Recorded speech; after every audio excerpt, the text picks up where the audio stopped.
Hello friends, welcome back to our channel. Today we have got a hands-on tutorial for you. How to repair an old rice cooker with a damaged fuse. If your rice cooker has stopped working, don't worry, I'll show you how to fix it with just few tools. Let's get started. Here is what you will need for this repair.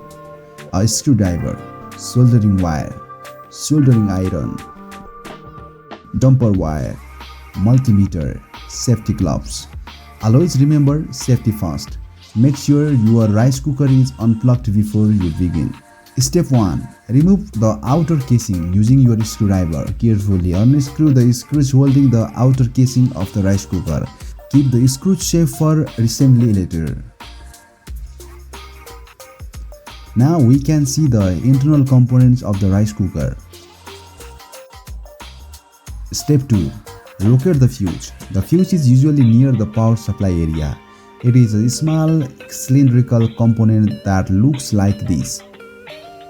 To confirm if it is blown, you can use a multimeter. Set your multimeter to continuity test mode and check the fuse. No continuity means it's blown. Step 3. Remove the old fuse. Carefully use the soldering iron to desolder the connections holding the fuse in place.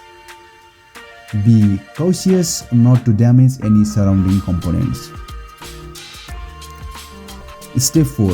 Prepare the jumper wire. Cut a piece of jumper wire to the appropriate length and strip the ends.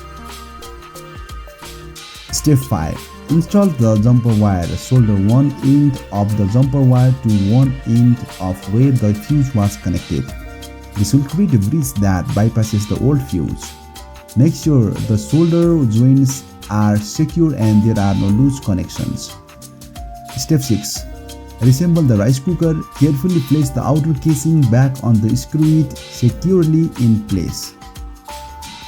Double check to ensure everything is back in its original position. Now the moment of truth, plug in your rice cooker and turn it on. And there you have it. Your rice cooker is now back in working order. A simple fuse replacement with a jumper wire can save your money and reduce waste. Thanks for watching, and if you found this video helpful, don't forget to like, subscribe and hit the bell icon for more DIY repair tutorials. Happy cooking! See you next time on DIY Fix It. Keep those appliances running smoothly.